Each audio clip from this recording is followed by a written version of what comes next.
Hi friends, मैं आशीष चौधरी आपका स्वागत करता हूं आपके प्यार से चैनल कैप्चर फिजिक्स में। आज इस वीडियो के अंतर्गत हम जानेंगे किसी दर्पण का रेखीय आवर्धन या रैखिक आवर्धन, जिसको हम इंग्लिश में कहते हैं लीनियर मैग्नीफिकेशन, क्या होता है, उसका सूत्र क्या है, उसकी परिभाषा क्या है और उसके सूत्र की स्थापना अर्थात उसके सूत्र का निगमन हम किस प्रकार करते हैं, इस वीडियो में हम समझेंगे। साथ ही साथ जो रेखीय आवर्धन का फॉर्मूला है वो हम पहले निकालेंगे अवतल दर्पण के लिए, फिर निकालेंगे उत्तल दर्पण के लिए। देखेंगे, मेरे साथ बने रहिए, देखेंगे दोनों का फॉर्मूला क्या निकल के आता है।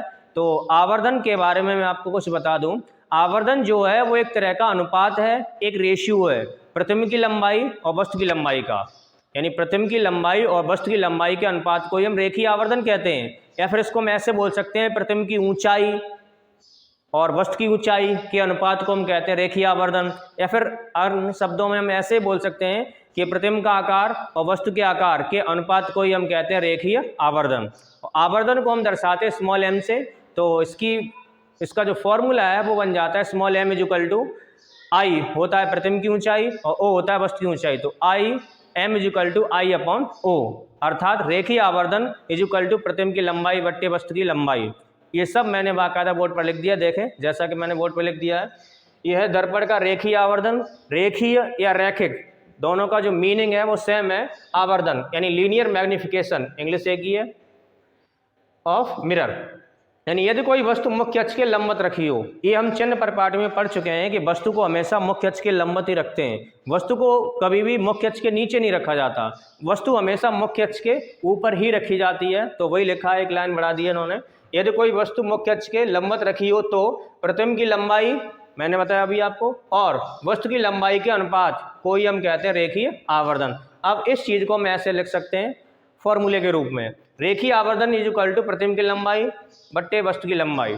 अर्थात परिभाषा ऐसे ही बना सकते हैं, प्रतिबिंब की लंबाई और वस्तु की लंबाई के अनुपात को हम कहते हैं रेखीय आवर्धन। यहाँ कंफ्यूज ना हो आप, प्रतिबिंब की लंबाई बोले वो या प्रतिबिंब की ऊंचाई बोले, लंबाई या ऊंचाई या आकार, तीन शब्दावलियाँ इस्तेमाल होती हैं इसमें, लंबाई, ऊंचाई और आकार। तो प्रतिबिंब की लंबाई या प्रतिबिंब की ऊंचाई या प्रतिबिंब का आकार अपॉन वस्तु की लंबाई या वस्तु की ऊंचाई या वस्तु का आकार के अनुपात को हम कहते हैं रेखीय आवर्धन। यानी आवर्धन एक तरह का अनुपात है, एक रेशियो है प्रतिबिंब की लंबाई और वस्तु की लंबाई का। आवर्धन को दर्शाते हैं स्मॉल m से, तो रेखीय आवर्धन स्मॉल m इक्वल टू, अब चिन्ह परिपाटी में हम पढ़ चुके हैं प्रतिबिंब की लंबाई, प्रतिबिंब की लंबाई को दर्शाते हैं I से, यानी साइज ऑफ इमेज होता है कैपिटल I, अपॉन वस्तु की लंबाई height of object equal to होता है O। इसको डाल देंगे हम इक्वेशन नंबर फर्स्ट। ये निकल के आ गया रेखीय आवर्धन का फॉर्मूला, यानी small m equal to I upon O, यानी प्रतिबिंब की लंबाई और वस्तु की लंबाई के अनुपात को हम कहते हैं रेखीय आवर्धन। ये तो रेखीय आवर्धन की परिभाषा और उसका सूत्र हो गया। अब सवाल ये आता है, क्या रेखीय आवर्धन का कोई मात्रक होगा या उसकी कोई विमा होगी? तो इसका जवाब है नहीं होगा। देखें यहाँ पर, सपोज दैट ये भी लंबाई है, ये भी लंबाई है। लंबाई जैसे वस्तु की लंबाई 2 सेंटीमीटर होगी तो प्रतिबिंब की लंबाई सेंटीमीटर में ही तो आएगी, तो सेंटीमीटर से सेंटीमीटर कट जाएगा, तो ऊपर नीचे दोनों जो मात्रक है वो कैंसिल हो जाएंगे। इस वजह से आवर्धन का कोई मात्रक नहीं बचेगा। यदि वस्तु की लंबाई हो सकता है मीटर में हो और ये भी मीटर में आएगी, फिर तो मीटर से मीटर कैंसिल हो जाएगा, तब भी नहीं, मात्रक कुछ नहीं मिलेगा। जब मात्रक नहीं है तो विमा भी नहीं होगी, यानी ये एक मात्रकहीन राशि है और विमाहीन, ना ही इसका कोई मात्रक है ना ही इसकी कोई विमा है। समझ में आया? हाँ, आवर्धन का कोई मात्रक नहीं होता। लंबाई सपोज जैसे मीटर में है, यहाँ लंबाई वस्तु की लंबाई 2 मीटर है, प्रतिबिंब की लंबाई 4 मीटर या 3 मीटर, तो मीटर से मीटर कट जाएगा, तो नीचे जो राशि का मात्रक है वही ऊपर है। तो मात्रक सेम है तो भाग देने पर 1 आएगा और 1 एक नंबर है, तो इस वजह से रेखीय आवर्धन का कोई मात्रक नहीं होता है। अब हम रेखीय आवर्धन का जो फॉर्मूला ड्राइव करने जा रहे हैं वो निकालने जा रहे हैं अवतल दर्पण के लिए। हम देखेंगे जो रेखीय आवर्धन का फॉर्मूला है वो अवतल दर्पण के लिए क्या निकल के आता है। तो देखो, तो सबसे पहले आप एक अवतल दर्पण मानेंगे। देखें यहाँ पर मैंने बनाया ये एक अवतल दर्पण, अवतल दर्पण की ये पीछे की साइड पॉलिश कर दी मैंने। तो ये परावर्तक पृष्ठ आप देख रहे हैं दबी हुई है, तो बन गया मेरा ये अवतल दर्पण। अब अवतल दर्पण के ये द्वारक है, द्वारक का मध्य बिंदु ये कहलाता है ध्रुव, और ध्रुव को दर्शाते हैं P से। इसका वक्रता केंद्र यानी सेंटर ऑफ कर्वेचर यहाँ कहीं होगा, उसको दर्शाते हैं C से। अब वक्रता केंद्र ध्रुव को का जो मध्य बिंदु है वो कहलाता है फोकस, और फोकस को दर्शाते हैं कैपिटल F से। इन तीनों को मिलाती हुई रेखा अगर हम खींच दें तो वो कहलाती है मुख्य अक्ष यानी प्रिंसिपल एक्सिस। ये हम पिछली क्लासेस में पढ़ चुके हैं। तो दर्पण मिरर का भी नाम रख दिया MM डैश, इच्छा अनुसार रख सकते हैं आप, XY MM डैश, जो भी चाहे वो रख देंगे। अब अवतल दर्पण है, अब इसके लिए हम निकालने जा रहे हैं रेखीय आवर्धन, उसका फॉर्मूला। तो अवतल दर्पण के समक्ष मैंने माना कोई वस्तु रखी है, ये वस्तु है, तो वस्तु का नाम है AB। माना MM डैश कोई एक अवतल दर्पण है, इसके समक्ष कोई वस्तु AB रखी है। अब जब वस्तु आपने किसी अवतल दर्पण के समक्ष रख दी तो इस वस्तु का इस दर्पण के द्वारा जो प्रतिबिंब बनना तय है। अब इसके लिए लगेंगे प्रतिबिंब बनने के नियम। प्रतिबिंब बनने के 3 नियम हैं, मैं ऑलरेडी आपको पढ़ा चुका हूं। तो पहला नियम ये कहता है, यदि कोई प्रकाश किरण मुख्य अक्ष के समांतर किसी दर्पण पर आपतित होती है तो परावर्तन के पश्चात अवतल दर्पण में फोकस से होकर जाती है, फोकस से जाती है या फोकस से आती हुई प्रतीत होती है। यहाँ मैंने लिया अवतल दर्पण, तो अवतल दर्पण में फोकस से होकर वो जाती है। ये रूल है, नियम है, प्रथा एक तरह की। तो यहाँ पर देखें, तो एक प्रकाश किरण है, ये मुख्य अक्ष इसके समांतर, इस वस्तु से कोई प्रकाश किरण निकली मुख्य अक्ष के समांतर जो टकरा रही है इस दर्पण पे, टकराने के बाद क्या होगा, परावर्तन। अब वो किरण वापस लौटेगी परावर्तित हो गई, कहाँ से होकर गुजरेगी, वो फोकस से, यानी वो फोकस यानी F से होती है, वो मेरी तरफ ऐसे आ जाएगी। ये प्रतिबिंब बनने का पहला नियम मैंने लगा दिया। प्रतिबिंब बनने का तीसरा नियम ये कहता है, यदि कोई प्रकाश किरण किसी दर्पण के वक्रता केंद्र से होकर जाए या वक्रता केंद्र की तरफ जाए तो दोनों ही केस में अपने मार्ग पर वापस लौट आती है। तो ये वस्तु है। अब एक वस्तु से किरणें निकलती हैं असंख्य, हम अपनी सुविधा अनुसार 2 या 3 किरणों को निकालते हैं हर बार, जैसा कि हम निकालते आ रहे हैं। तो हो सकता है इस वस्तु से किरण निकले, उसकी दिशा कहाँ थी, वक्रता केंद्र की तरफ। आप देखो, हो सकता है कोई प्रकाश किरण निकली जो कहाँ से निकल रही है, उसके वक्रता केंद्र से होकर के। तो ये वक्रता केंद्र है, वक्रता केंद्र से होकर ऐसे ये दर्पण पर टकराएगी। आप मिरर को थोड़ा और बना सकते हैं। तो जैसे ये वक्रता केंद्र से होकर गुजरेगी तो यहाँ एंगल कितना बन जाएगा, 90 डिग्री। 90 डिग्री मतलब ये अविलंब पर आपतित हो रही, ये अविलंब हो गया। वक्रता केंद्र से द्वारा के किसी बिंदु को आप मिला दें तो वो रेखा अविलंब कहलाती है, यानी 90 डिग्री पर होता है एंगल। अब ये किरण वापस अपने मार्ग पर लौट जाएगी। तो ये किरण ऐसी आएगी, वापस अपने मार्ग पर लौट जाएगी। अब देखो, अब एक किरण मैंने क्या करी, अब एक किरण ये हो गई, 2 किरण ये हो गई। एक मैंने अपनी इच्छा अनुसार, सुविधा अनुसार, देखें, एक किरण और निकाली यहाँ से, तीसरी किरण जो सीधे उसके ध्रुव की ओर जा रही है। देखें, जैसे ही ध्रुव से टकराएगी, अब टकराने के बाद ये क्या करता है, किरणों को ऐसे इधर फैल मेरी तरफ आ जाएगी। देखें यहाँ पे एक प्रकाश किरण मुख्य अक्ष के समांतर कहाँ से होकर गई, वो फोकस से। दूसरी किरण जो उसके वक्रता केंद्र से होकर गई, वापस अपने मार्ग पर लौट आएगी। तीसरी किरण ऐसी जा रही है वो ध्रुव की तरफ, ये आपतित किरण है, तो परावर्तित होकर कुछ इधर वो आएगी। आप देख रहे हैं तीनों किरणें यहाँ एक दूसरे को काट रही हैं, तीनों किरणें यहाँ एक दूसरे को काट रही हैं। तो इस AB वस्तु का प्रतिबिंब यही बनेगा, जहाँ तीनों बिंदु, जहाँ तीनों किरणें परावर्तन के पश्चात एक दूसरे को काट रही हैं, इस वस्तु का प्रतिबिंब यही बनेगा। अब किरणें वास्तव में मिल रही हैं तो इस वजह से यहाँ प्रतिबिंब बनेगा वास्तविक। वास्तविक प्रतिबिंब हमेशा बनता है उल्टा, यानी वस्तु अगर ऐसी है, AB ये शीर्ष है, ये अगर उसका पाद है, यानी ये हेड है, ये टेल है, तो फिर ये नीचे उल्टी बनेगा यहाँ पे प्रतिबिंब। देखें यहाँ पर, तो प्रतिबिंब बनेगा आपका, ये प्रतिबिंब का इसी बेस पर नाम रख दिया A डैश और B डैश, A डैश और B डैश। चित्र आपका कंप्लीट होता है। एक बार फिर देखें, सबसे पहले आपको इसका वर्णन लिखना है। वर्णन में यही लिखना है कि आपने इसमें किया क्या है। सबसे पहले माना MM डैश एक अवतल दर्पण है, इसके समक्ष एक वस्तु AB रखी है। अब इस AB वस्तु का प्रतिबिंब दर्पण से परावर्तन के पश्चात A डैश B डैश पर बनता है। अब आपको यहाँ पर चिन्ह परिपाटी, यानी जो चिन्ह परिपाटी है वो याद आनी चाहिए। वो ये कहती है, ये हम आपको बाकायदा पढ़ा चुके हैं, ये P ध्रुव है, ये प्रतिबिंब है और ये वस्तु है। तो ध्रुव के बाईं ओर की दूरियां लेते ऋणात्मक और ध्रुव के दाईं ओर की दूरियां लेते हैं धनात्मक। दूसरी बात, ये मुख्य अक्ष है, ये वाली लाइन, मुख्य अक्ष के ऊपर की दूरियां होती हैं पॉजिटिव और मुख्य अक्ष के नीचे की दूरियां होती हैं नेगेटिव। अब हम ये जानते हैं ये ध्रुव है, ध्रुव से वस्तु तक की दूरी, ये ध्रुव P है, दूरी हमेशा ध्रुव से ही नापते हैं दर्पण के। ध्रुव से लेकर वस्तु तक की दूरी को दर्शाते हैं U से। अब ध्रुव के वस्तु को हमेशा बाईं ओर रखते हैं, तो इस वजह से P से लेकर B तक इसकी वैल्यू हो जाएगी माइनस का U, यानी ध्रुव से वस्तु तक की दूरी होती है U। अब वो लेफ्ट में है तो इस वजह से वो होगी माइनस की, यानी यहाँ हम लिखेंगे PB यानी ध्रुव से वस्तु तक की दूरी को दर्शाते हैं u से। अब लेफ्ट में है, वस्तु को मानते हैं तो माइनस चिन्ह आ जाएगा। अब ये ध्रुव है और ये प्रतिबिंब है, प्रतिबिंब a डैश b डैश ही तो है। अब ध्रुव से प्रतिबिंब तक की दूरी या दर्पण से प्रतिबिंब तक की दूरी को दर्शाते हैं v से, uv वाली v से। अब वो दूरी इधर लेफ्ट में है तो इस वजह से कैसी हो जाएगी, माइनस की। तो यानी p b डैश, p से लेकर b डैश तक की दूरी, p से लेकर b डैश तक की दूरी यही है प्रतिबिंब की दूरी, माइनस लग जाएगा, वजह क्या, वो लेफ्ट में, और दर्शाते हैं v से। ये सब हम पढ़ चुके हैं पिछली क्लासेस में। अब ये तो दूरियां हैं, यानी दर्पण से वस्तु कितनी दूर है और दर्पण से प्रतिबिंब कितनी दूर बना, ये दूरियां हैं। ये वस्तु की दूरी है, ये प्रतिबिंब की दूरी है। अब दूसरी चीज, अब वस्तु का आकार या वस्तु की हाइट या वस्तु की ऊंचाई कितनी है, ये वो है, वो होती है o। यानी वस्तु कितनी दूर है वो होता है u, और वस्तु कितनी ऊंची है या वस्तु की लंबाई कितनी है वो होता है o। अब वस्तु है ए बी, हो सकता है वो 10 सेंटीमीटर की हो, 2 सेंटीमीटर की हो, तो ए बी इसकी जगह हम क्या यूज करेंगे, o, यानी वस्तु की लंबाई a से लेकर b तक, तो यानी ए बी की जगह हम यूज करेंगे o। एक चीज और, ये ऊपर है मुख्य अक्ष के, इसलिए कैसा है ये पॉजिटिव, पॉजिटिव साइन लगाएं या मत लगाएं कोई फर्क नहीं पड़ता है। अब a डैश b डैश ये क्या है, प्रतिबिंब की ऊंचाई या प्रतिबिंब का आकार या प्रतिबिंब की लंबाई। अब आप देख रहे हैं प्रतिबिंब उसका बन रहा है मुख्य अक्ष के नीचे, जब मुख्य अक्ष के नीचे है तो ये दूरी कैलकुलेट कर रहे हैं तो इस वजह से कैसा होगा, माइनस का, और प्रतिबिंब की लंबाई या प्रतिबिंब के आकार को दर्शाते हैं आई से। अब वो मुख्य अक्ष के नीचे बन रहा है प्रतिबिंब तो हो जाएगा माइनस का आई, यानी a dash b dash is equal to a dash b dash is equal to minus का आई। ये वैल्यूज हम अपने डेरिवेशंस में अभी यूज करेंगे। तो सबसे पहले आप वर्णन लिखना है, वर्णन के बाद आप ये चाहो चित्र के यहीं लिख सकते हैं या फिर बाद में लगा सकते हैं डायरेक्ट आप।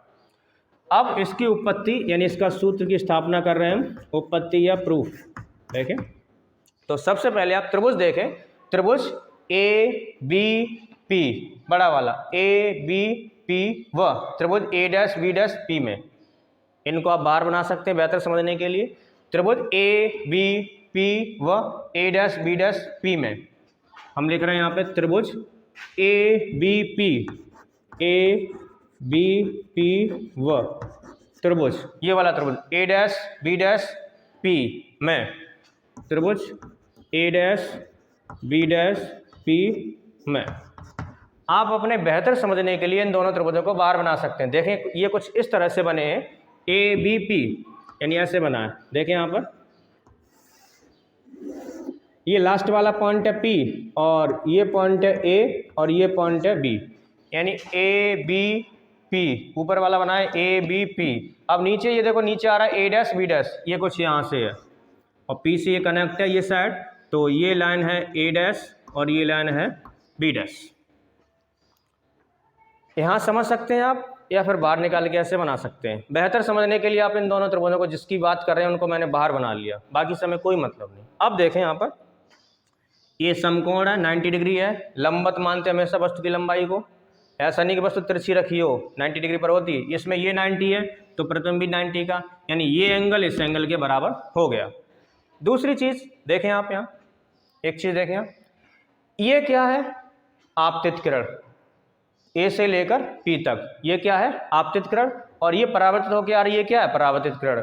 ये वक्रता केंद्र, वक्रता केंद्र से P क्या है, ध्रुव है, और ध्रुव द्वारक पर एक स्थितिक बिंदु तो है, तो ये इसके लिए हो गया अभिलंब। ये क्या हो गया, अभिलंब, यानी ये अभिलंब है, ये आपतित किरण है, ये परावर्तित किरण है। अब परावर्तन का नियम आपको याद आना चाहिए, परावर्तन का नियम आपको पढ़ा चुके हैं। परावर्तन क्या होता है उसमें देखें, ये परावर्तक तल थी, ये अभिलंब था, ये आपतित किरण थी और ये परावर्तित किरण थी। आपतित किरण और अभिलंब के बीच में जो कोण बनता था उसे आपतन कोण आई से दर्शाते थे, और परावर्तित किरण और अभिलंब के बीच जो कोण बनता था उसे परावर्तन कोण आर से दर्शाते थे। परावर्तन का दूसरा नियम जानते थे, आपतन कोण आई का मान किसके कोण बराबर होता है, परावर्तन कोण के। अब इसी चीज को ऐसे रोटेट कर दिया, इसको ऐसे रोटेट करके ये परावर्तक तल हो गई, ये वाला अभिलंब हो गया पीसी, ये आपतित किरण हो गई, ये क्या होगी, परावर्तित किरण। यानी जितना एंगल ये है उतना ही एंगल ये होगा। ये एंगल अगर आई है तो ये एंगल क्या है, आर, ये आपतन कोण है, या परावर्तन कोण है, ये और ये एंगल बराबर है, यानी ये वाला एंगल इसके बराबर है, यानी ये वाला एंगल इसके बराबर है, ये एंगल और इसके बराबर है। ये कैसे बराबर कर दिया, देखो ये अभिलंब हो गया, ये क्या हो गया, अभिलंब, ये आपतित किरण हो गई, ये क्या होगी परावर्तित किरण। तो आपतन कोण का मान परावर्तन कोण के बराबर होता है। ये दोनों कोण बराबर हो गए। अब इन दोनों त्रिभुजों के दो कोण बराबर हो गए, ये इसके बराबर हो गया, ये इसके बराबर हो गया, ये कोण बचा, तो ये कोण आपस में बराबर होगा ही होगा। ये गणित में प्रमेय है, रेखा गणित की बाकायदा। कोई दो त्रिभुज हैं, उसके दो कोण बराबर हैं, तो तीसरा कोण उनमें आपस में बराबर होता ही होता है। आप करके देख लेना, बराबर ही आएगा। तो सबसे पहले यानी यहाँ से हमें समझ में आ रहा है ये दोनों कोण कैसे, दोनों त्रिभुज कैसे हैं, समरूप। जब समरूप है तो इनमें समरूप की प्रॉपर्टीज को हम यूज करेंगे। समरूप की प्रॉपर्टी ये होती है कि समरूप त्रिभुज हैं अगर कोई दो, तो उनकी जो भुजाएं हैं वो अनुपातिक होती हैं, अर्थात एक त्रिभुज का लंब बट्टे दूसरे का लंब, एक त्रिभुज का कर्ण बट्टे दूसरे का कर्ण, एक त्रिभुज का आधार बट्टे दूसरे का आधार।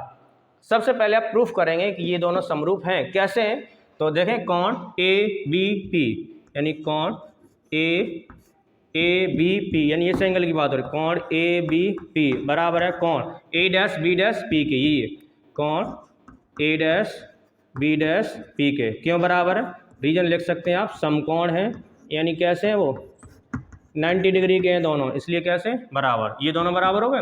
अब कोण APB, यानी इस एंगल की बात हो रही है, बराबर है कोण A'-P'-B' के। क्यों बराबर है, परावर्तन के नियम से। आपतन कोण बराबर परावर्तन कोण, ये आपतन कोण I है आपका और ये परावर्तन कोण R है, ये इसके बराबर है। परावर्तन के नियम समझाते हैं, तो लिखेंगे कोण APB, कोण APB बराबर है कोण A'-P'-B' के, कोण A'-P'-B' के। क्यों बराबर है, परावर्तन के नियम से। रीजन आपको देना पड़ेगा परावर्तन के नियम से, यानी आपतन कोण का मान परावर्तन कोण के बराबर होता है, इसलिए वो बराबर हो गए।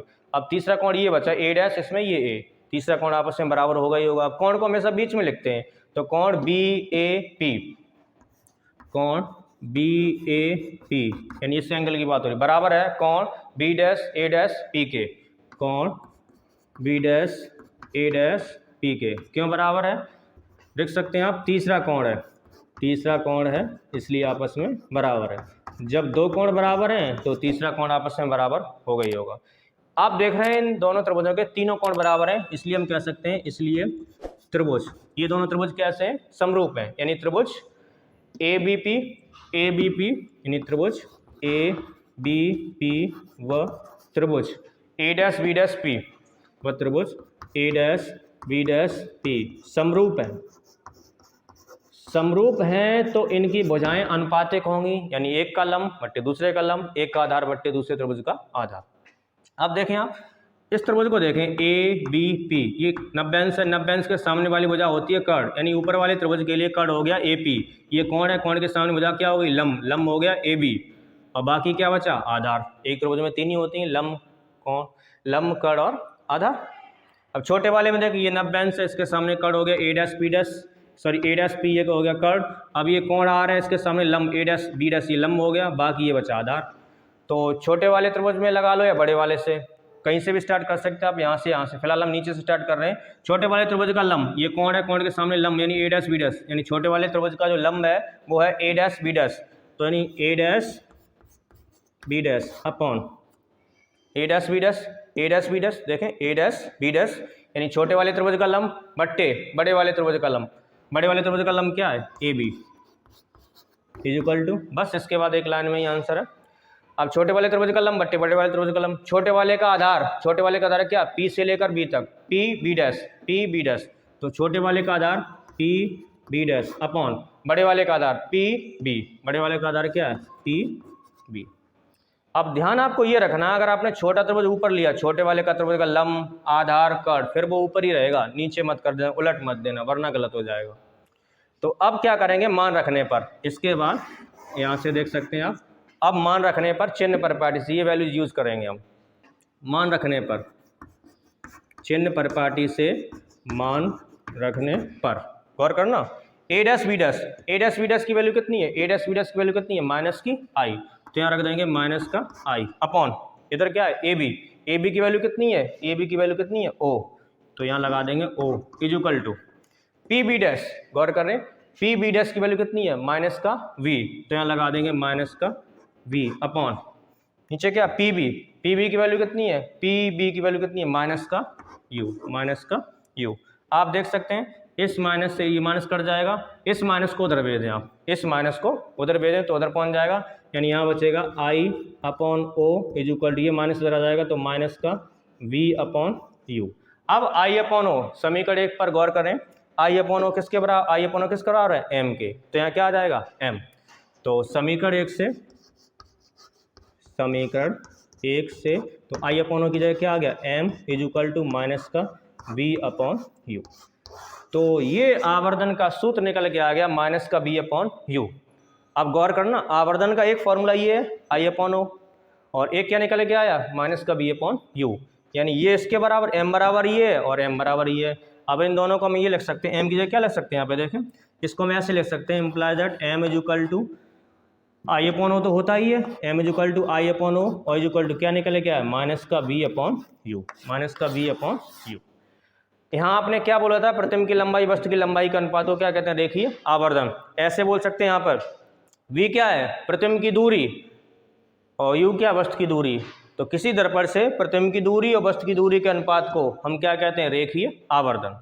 तो इस तरह आपने देखा किसी अवतल दर्पण के लिए आवर्धन का जो सूत्र है, आवर्धन का फॉर्मूला है, क्या निकल के आता है, M is equal to minus का V अपॉन U, या फिर इसको ऐसे ही बोल सकते हैं, M is equal to I upon O is equal to minus का V अपॉन U। अब हम जो आवर्धन का फॉर्मूला हम निकालेंगे वो निकालेंगे उत्तल दर्पण के लिए। गौर करें, तो हेडिंग मैंने लगा दी है उत्तल दर्पण के लिए। तो सबसे पहले आप एक उत्तल दर्पण बनाएंगे, देखें यहाँ पर ये बनाया मैंने उत्तल दर्पण, ये पीछे की साइड पॉलिश कर दी, तो परावर्तक पृष्ठ आप देख रहे हो उभरी हुई है, तो बन गया मेरा उत्तल दर्पण। ये द्वारक है, द्वारक का मध्य बिंदु करीब यहाँ होगा, उसको कहते हैं ध्रुव, और ध्रुव को दर्शाते हैं P से। अब इसका वक्रता केंद्र इधर कहीं होगा, उसको दर्शाते हैं C से, और इन दोनों का मध्य बिंदु कहलाता है फोकस, और फोकस को दर्शाते हैं F से। इन तीनों को मिलाती हुई रेखा अगर हम खींच दें तो वो कहलाती है मुख्य अक्ष, यानी प्रिंसिपल एक्सिस, तो वो ये हो गया मुख्य अक्ष। देखें, दर्पण का भी नाम रख दें आप MM डैश, हर बार की तरह चाहो तो चेंज कर लेना। तो माना MM डैश एक उत्तल दर्पण है, P इसका ध्रुव है, F फोकस है, C वक्रता केंद्र है, और इसके समक्ष कोई वस्तु रखी है, ये उत्तल दर्पण के समक्ष वस्तु रखी है AB, वस्तु का नाम रख दिया AB। अब इस वस्तु का प्रतिबिंब बनेगा, वस्तु दर्पण के समक्ष जब आपने वस्तु रख दी है तो प्रतिबिंब तो बनेगा।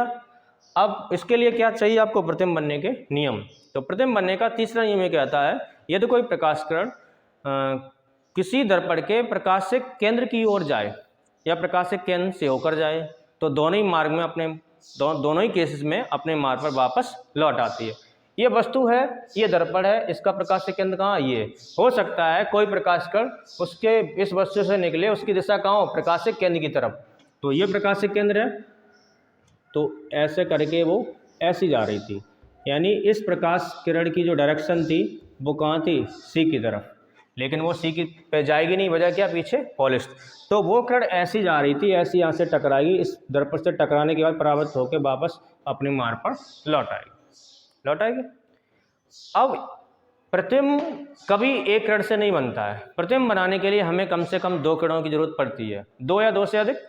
तो दूसरी किरण मैंने ली, हो सकता है वो इधर से आ रही हो, इसके ध्रुव से, ऐसे वो टकराएगी, देखना ध्रुव से होकर जाएगी, तो टकरा के ये क्या करेगा, किरण को ऐसे परावर्तित कर देगा मेरी तरफ, तो ऐसे।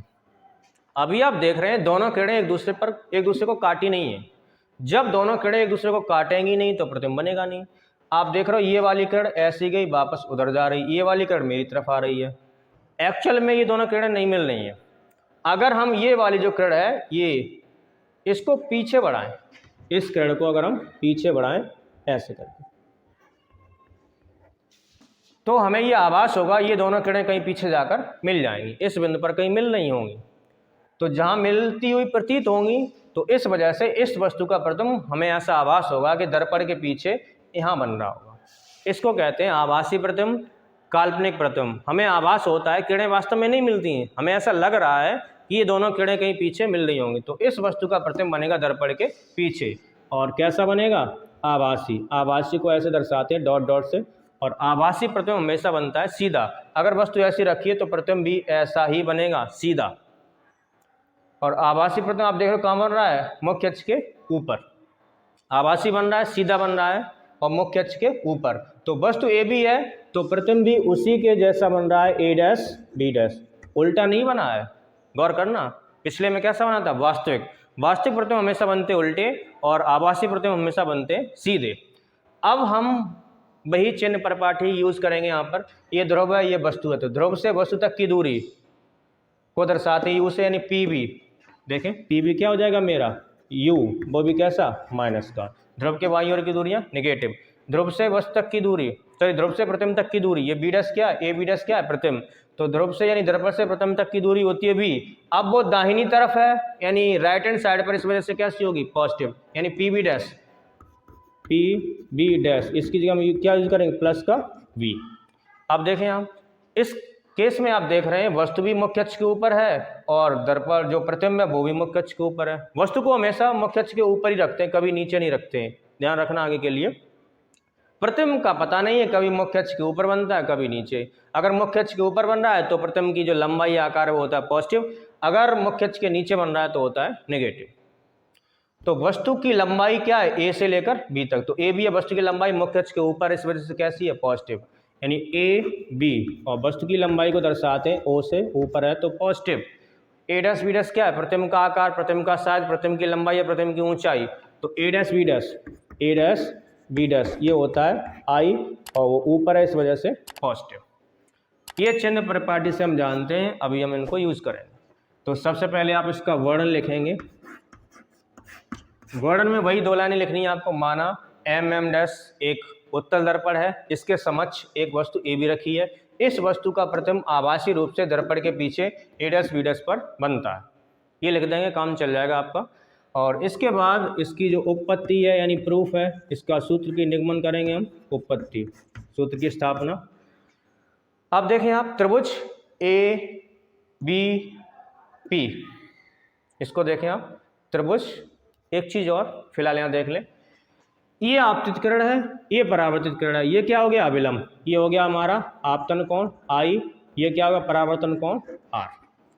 ये कोण इसके बराबर होगा, परावर्तन के नियम से हम जानते हैं, ये कोण इसके बराबर होगा, हम जानते हैं। एक प्रमेय और आपको याद होनी चाहिए कि दो तिर्यक रेखाएं अगर आपस में काटती हैं तो आमने सामने के कोण, जिन्हें कहते हैं शीर्षाभिमुख या सम्मुख कोण या अपोजिट एंगल, बराबर होते हैं। यानी ये एंगल अगर x है तो ये भी एंगल x होगा, ये एंगल y है तो ये एंगल कितना होगा, y, यानी इसके सामने ये बराबर होगा, इसके सामने ये बराबर।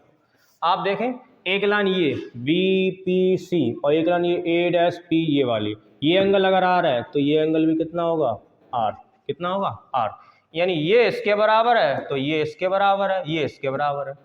देखो अगर ये 30 है तो ये 30 है, ये 30 है तो फिर ये 30 है, यानी ये वाला एंगल कोण APB बराबर है कोण A डैश PB डैश के। देखो दो प्रॉपर्टीज लगी यहाँ पर, एक तो परावर्तन का नियम लगा, इस कोण से हम इस पर आए, फिर इस कोण से इस पर आए, ये इसके बराबर है, ये इसके बराबर है, तो ये इसके बराबर है, तीनों बराबर हैं आपस में। तो सबसे पहले आप त्रिभुज लेंगे, त्रिभुज APB या फिर ABP, कि जैसे चाहो वैसे लिख लो, ABP व त्रिभुज ये वाला A dash B dash P में, त्रिभुज A dash B dash P में। और बेहतर समझने के लिए आप इनको बाहर निकाल के बना लें, तो हम बाहर ही बनाते हैं। देखिए यहाँ पर ये है मेरा A और ये है B, ऐसे करके ये वाला पॉइंट है P, और इसी के साथ यहाँ पर देखें, इसी के साथ यहाँ पर ये ऐसे करके ये पॉइंट है A डैश और ये पॉइंट है B डैश। देखें यहाँ पर ये एंगल इसके बराबर हो गया, अभी मैंने प्रूफ कर दिया ऊपर, देखें ये एंगल I है तो ये भी एंगल कितना है, I। देखो I R के बराबर, R इसके बराबर है तो R I के बराबर है, तो ये आपस में बराबर, ये एंगल इसके बराबर है, ये एंगल 90 है इसमें, ये एंगल 90 है, दो कोण बराबर हो गए। तो इन दोनों त्रिभुजों का जो तीसरा कोण बचा बाकी ये तो बराबर होगा ही होगा। तो यहाँ से हमें समझ में आ रही दोनों त्रिभुज कैसे हैं, समरूप। जब समरूप हैं तो अभी मैंने वही प्रॉपर्टी लगाएंगे, दोनों की बजाय कैसे होंगी, आनुपातिक होंगे। तो सबसे पहले आप इसको लिखेंगे, कोण ABP, कोण ABP बराबर है कोण A dash B dash P के, कोण A dash B dash P के। रीजन समकोण है, यानी दोनों 90 डिग्री के हैं इसलिए वो बराबर है। अब कोण APB, APB यानी कोण ए पी बी बराबर है कोण ए डैश पी बी डैश के, कोण ए डैश पी बी डैश के। ये कैसे बराबर किया आपने? इसमें दो प्रॉपर्टी लगी, एक तो आपतन कोण परावर्तन कोण के बराबर, फिर शीर्षाभिमुख है बराबर है, वो यूज किया हमने। तो आप दोनों लिख सकते हैं यहाँ पे। आप परावर्तन का नियम, यानी हमने क्या इसमें लगाया? परावर्तन का नियम, परावर्तन का नियम वो शीर्षाभिमुख कोण, शीर्षाभिमुख कोण है। कोण, इन दो प्रॉपर्टीज का यूज किया मैंने, हिंट में आप ऐसे लिख सकते हैं। अब तीसरा कोण बचा, यानी कोण बी ए पी बराबर होगा कोण बी डैश ए डैश पी के। क्यों बराबर है? तीसरा कोण है, जब दो कोण बराबर हो गए तो तीसरा ऑलरेडी बराबर हो गई होगा। तो कोण बी ए पी, कोण बी ए पी बराबर होगा कोण बी डैश ए डैश पी के, कोण बी डैश ए डैश पी के। क्यों बराबर है? रीजन देख सकते हैं आप, तीसरा कोण है, जब तीसरा कोण है इसलिए बराबर हो गया। आप देख रहे हैं इन दोनों त्रिभुजों के तीनों कोण बराबर हैं, इसलिए हम लिख सकते हैं त्रिभुज, ये दोनों कैसे हैं? समरूप है। त्रिभुज ए बी पी व त्रिभुज ए डैश बी डैश पी व त्रिभुज ए डैश बी डैश पी कैसे हैं? समरूप है।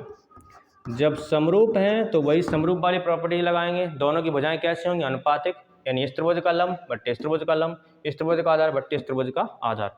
अब इस त्रिभुज का लंब क्या है? ए डैश बी डैश, तो A dash B dash upon A B, छोटे वाले का लंब बट्टे बड़े वाले का लंब, छोटे वाले का आधार बट्टे बड़े वाले का आधार।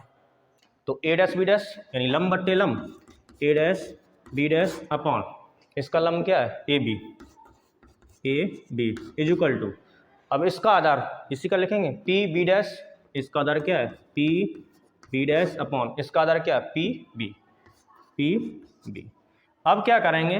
मान रखने पर, चिन्ह परिपाटी से मान रखने पर, ये सारी वैल्यूज मैंने पहले निकाल ली हैं, आप यहाँ लगा देंगे। यानी मान रखने पर, चिन्ह परिपाटी से मान रखने पर, गौर करना, ए डैश बी डैश, ए डैश बी डैश की वैल्यू कितनी है? प्लस का आई, ए डैश बी डैश की वैल्यू है कितनी?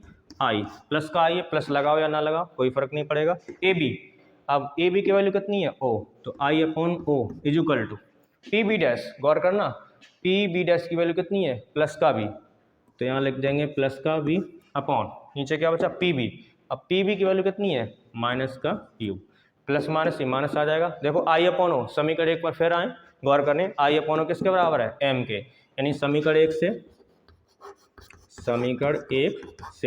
तो एम इज इक्वल टू, ये किस क्या आई अपॉन क्या हो गया? एम इज इक्वल टू क्या निकले? माइनस को ऊपर कर दो, तो माइनस का V upon U, M is equal to minus का वी अपॉन यू।